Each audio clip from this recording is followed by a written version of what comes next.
Saya ada seorang kenalan yang tidak solat. Alasannya agama adalah ma'rifatullah, bukan solat.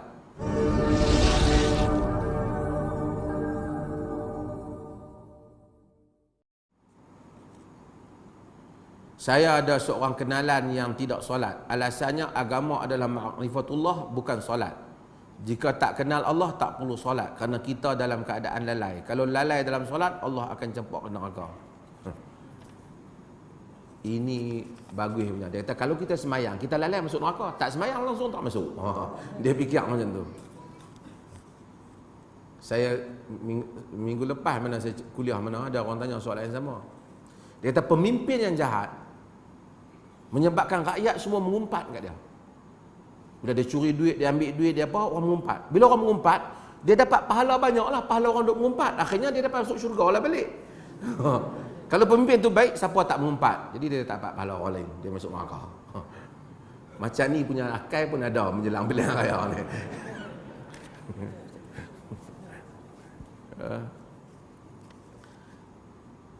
Kalau satu orang tu kata tak perlu solat, kerana solat hanya lagi tak ma'rifatullah, dengan apa yang bagi tahu, kalau dia beritahu dalam keadaan yang dia sedar, dia tak gila, dia sedar, dia faham, telah sampai kepada dia ajaran Islam, dia tahu Nabi Muhammad, dia tahu Al-Quran, dan dia tahu Nabi Muhammad SAW telah menyuruh kita menunaikan salat, Allah menyuruh dan Nabi menyuruh, dia buat keluar teori ni, dia kafir, dia murtad. Murtad. Kerana dia telah menggugurkan perkara yang maklum minad din bidarurah. Benda yang maklum dalam agama, macam satu orang yang kata minum arak halal. Ni dia kata tak semayang, tak apa. Semayang lebih besar lagi lambat ni. Maka tak boleh orang yang seperti ini, untuk bila dia bagi pendapat begitu, isterinya jika mendengar dia memberi pandangan yang seperti itu, hendaklah isterinya menjauhkan diri daripadanya. Kerana dia merupakan seorang yang murtad. Kerana ini perkara yang maaf. Tapi kalau benda-benda teknikal yang kena dapat, melainkan dia kata saya sebenarnya baru kali pertama dengar kata semayang ada dalil. Tak pernah tahu kata wajib semayang. Kalau dia sampai peringkat itu tak apa. Tapi kalau dia sengaja buat teori, setelah dia tahu nas Quran, setelah dia tahu ada ayat Quran suruh semayang, dia tahu Nabi kata, dia kata yang tu untuk orang awam, aku lain makam kau. Bererti dia bermaksud syariat Islam tak kaitan dengan dia. Itu maksudnya.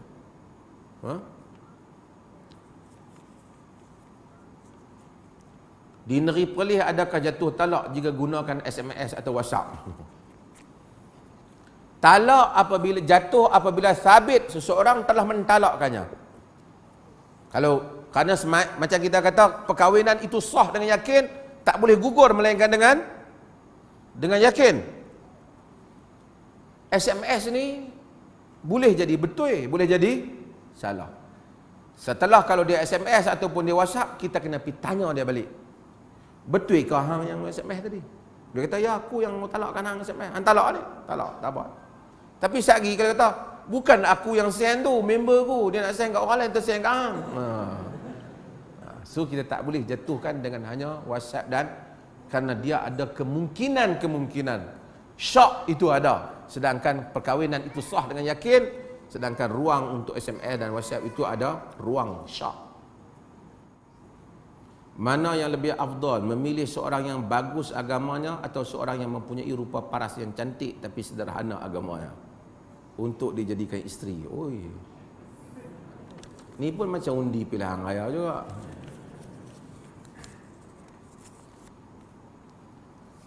Yang pertama, memang dalam hadis Nabi kata tunkahul mar'atu li arba', wanita dikahwini kerana 4. Bukan Nabi suruh kahwin wanita kerana 4. Nabi tak kata, sebahagian orang kata kahwinilah wanita kerana 4. Salah tu terjemahan hadis tu. Wanita dikahwini kerana 4. Maksudnya biasanya orang kahwin wanita tu kerana 4 lah, kan? Limaliha, wali jamaliha, wali nasabiha, wali diniha. Kerana harta dia, kerana kecantikan dia, kerana nasab dia, kerana agama dia. Nabi kata fal bidzatid din taribat yadak, kamu dahulukan, kamu pegang yang mempunyai agama, maka itu akan mengukuhkan kamu. Tapi agama ni maksud dia beragama lah. Tapi mungkin status agama ni tak sama. Kan? Ada kuat agama, dia ni pun beragama juga. Kuat tak kuat ni pada zahir yang kita tengok. Yang bila orang itu memenuhi perkara yang Allah wajibkan, okey. Paling standard kita hidup kan. Semua orang ada buat salah, semua orang ada buat dosa. Tapi memenuhi buat yang wajib dan meninggalkan dosa-dosa besar. Kemudian manusia akan ada juga kadang-kadang dia terbuat dosa kecil, ataupun dia buat yang makruh, ataupun yang lebih dia buat yang sunat. Tapi apabila dia berjaya, dosa besar ditinggalkan, yang wajib dibuat, satu keadaan dia berjaya lah. Dan orang pada zaman ni hak boleh buat yang tu pun hebat. Kemudian kita tengok dia ni melazimi yang sunat, oh lagi hebat lah. Meninggalkan yang makruh, lagi hebat lah. Meninggalkan harta dosa kecil, lagi hebat lah. Dan demikian itu diukur tahap-tahap agama yang ada pada diri seseorang. Semuanya kadang-kadang ada agama yang zahir, ada juga yang batin dalam diri dia. Kadang-kadang dia bagus di sudut yang kita tengok mayang pakai tudung bagus, tapi mulut mengumpat, ya Allah, dia ada buat dosa besar. Kadang-kadang semayang semua bagus, main masjid, tapi riba terlibat dengan dosa besar. Dosa besar ialah dosa zina, riba, arak, judi. Ini yang banyak senarai dia panggil major sin. So, okey, ini saya nak sebut secara umum. Apabila kita nak kahwin, bukan saja soal agama, tapi Nabi juga suruh juga melihat kepada wanita. Ada juga. Setelah kita tengok di sudut agama dia lulus, beriman lah. Mungkin tahap-tahap tu rendah tinggi tu, tapi secara umumnya beriman. Kita ambil kira juga mata kita. Kita pilih satu orang yang penting dah, dia beragama sudah. Balik-balik mai kita tengok pun, yang ni hang mai kat aku, tak boleh lah juga. Sebab itu apabila wanita lelaki nak kahwin pada zaman Nabi, Nabi tanya, anadharta ilaiha, adakah kau telah melihat kepadanya? Dia kata, Nabi kata, idhab wanzur ilaiha, pergi dan lihat. Fa inna fi ainul ansar syai, kerana pada mata orang Ansar tu ada sesuatu. Okey, makan. Mata orang Ansar tu ada, mata dia. Jadi kena tengoklah yang sedap di mata kita. Tu saya kata tak boleh dia kita serah kat pak dia. Hang ni tak mau nak nikah ah. Tak tahu tak ada calon. Anak macam mana? Ayah carilah, elok pada mata ayah, elok pada saya. Ayah dah 70 tahun, 60 tahun elok lagi. Ayah dia bawa balik main satu janda 50 tahun. Hak ni yang elok pada mata ayah, dia terkejut lah. Yang ni duk rajin main masjid, ngaji pun rajin. Dia kata untuk ayah boleh lah, saya tak boleh lah. Itu hang kata elok pada mata ayah. Jadi tak boleh lah. Sebab itu maka saya kata bahawasanya seseorang tu kena ambil kira diri dia, kerana Nabi SAW menyuruh orang tengok. Kan? Wa ja'ala bainakum mawaddatan wa rahmah, dijadikan di antara kamu cinta dan rahmat. Cinta ada elemen seks. Maksud kita tengok mata kita berkenan. Pasal kita bukan nak suruh dia masuk tong yam ya. Kemudian rahmah, rahmat ni kita ada kesian. Dah tua dah, tak ada sangatlah hubungan suami isteri tu. Tapi kesian, pergi semua sama. Sebab apa? Rahmah masih ada. Jadi bila kita nak kahwin, kena ambil dua-dua lah. Agama. Tapi kalau tengok yang penting segak, dia nak jadi ugapa pun tak kisah. Tak boleh lah. Agama kena bagi prioriti. Namun begitu, kita nak kata sederhana ke atas tu, kita lihat. Kemudian kita ukur diri kita. Apa keperluan kita sebagai suami? Kalaulah wanita tu katakanlah dia faham agama tapi kurang sikit, kita tahu, kita teguh. Kan? Kita boleh didik dah. Kita jadilah. Ramai dah aku didik jadi, dia kata. Tapi kalau kita pun asyik duk pening je, macam juga kahwin dengan ahlul kitab. Memang ada bab kata boleh. Kahwin dengan Kristian dan Yahudi. Tapi kita tu sebelum kahwin dengan Yahudi pun nak jadi Yahudi dah. Sebelum kahwinlah dengan muslimah ni, biarlah ambil satu bab hak orang yang kuat tu. Kerana ikut keadaan diri kita sendiri. Sebab itu Umar dia larang sebahagian sahabat yang berkahwin dengan Kristian. Jadi dia larang Huzaifah. Jadi mereka tanya, adakah kau haramkan? Dia kata, tak, aku tak haramkan apa yang Allah haramkan, halalkan. Tapi siapa yang nak kahwin dengan mereka, tinggalkan jawatan yang dalam kerajaanku, dalam pemerintahanku. Kerana Umar takut bocornya rahsia-rahsia kerajaan. Jadi ini semua hal-hal yang mesti kita ambil kira. Saya nak tanya, apa hukum bersetubuh bulan Ramadan di siang hari? Ramadan tak main lagi, cepat sangat nak bersetubuh ni. Nanti bab ni semua dah tahu dah, haram bersetubuh. Melainkan orang itu dia tidak wajib puasa. Seperti satu orang yang bermusafir, dia tak puasa. Ataupun orang yang sakit, dia tak berpuasa.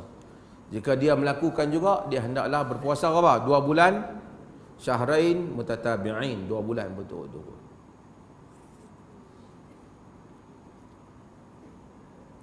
Nabi melewatkan solat Isyak. Lewat mana tu? Sunnahkah kita solat Isyak? Tak, solat awal waktu di masjid. Nabi lewatkan solat Isyak, kita baca hari tu hadis kan. Tetapi dilewatkan itu di masjid. Lewat sendiri di rumah, hak tu kelemahan kita, tidak ada fadilat apa. Lewat yang Nabi lakukan lewat di masjid, tapi tidak melebihi daripada separuh malam, pertengahan malam.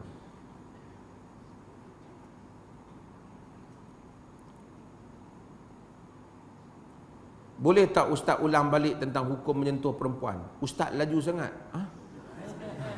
Termasuk pendapat ulama yang mendhaif dan mensahihkan. Laju ni boleh dengar balik. Sabri tolong buat slow motion punya.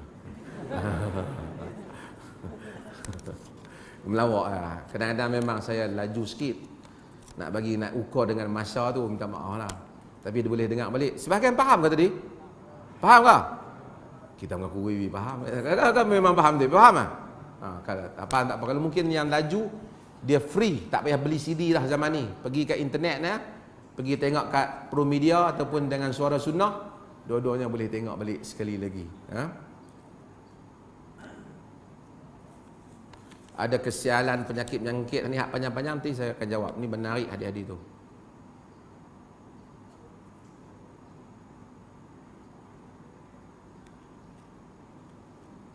Pada zaman Sayyidina Ali telah berlaku krisis antara Sayyidina Ali dan Muawiyah. Sebahagian mengambil sikap tawakuf. Bolehkah kisah ini dijadikan dalil untuk tidak keluar mengundi? Mana-mana pihak kerana menjauhi fitnah. Saya dah jawab dah ni kan, minggu lepas kan? Dah jawab dah.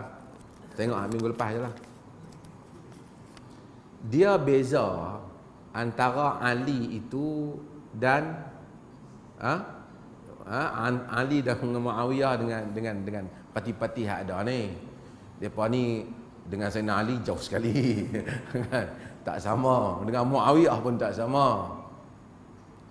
Sebab itu di dalam riwayat Abu Bakrah An-Nufi' bin Haris, dia telah membaca dalil.